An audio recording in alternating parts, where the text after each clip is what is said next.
चढ़ेला ई ठीक न करेला ए राजा हो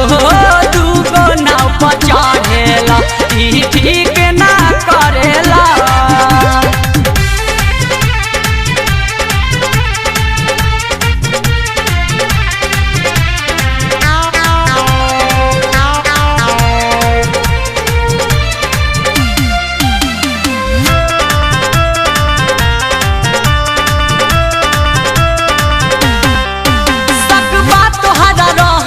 कहिए से पिया कहिए से दाग टी शर्ट पर देखनी हाँ कहिए से पिया कहिए से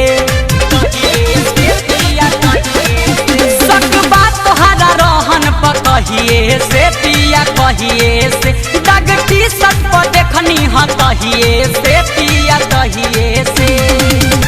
हमारा से बेसी सवातीन पा मारेला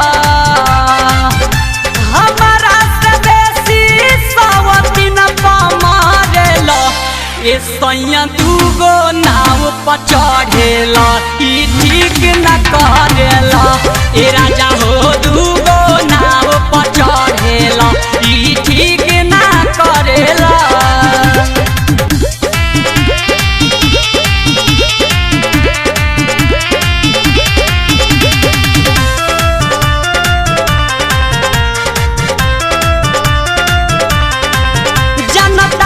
जवानी कमीना हो कमीना हो फिर छोड़ला के मतलब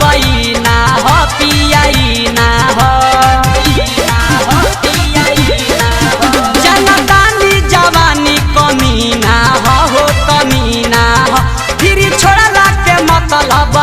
ना हो पियाईना हो रोशन विश्वास चंदन काहे न डरेला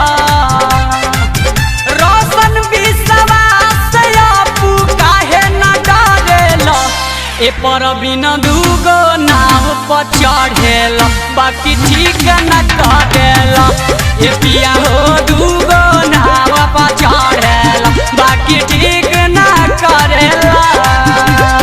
केकरा के किना किना देता बड़ा साड़ी हमारा के बुझता रानी पटाया नारी जानता नि खूटा दूर के छूटा चढ़ेला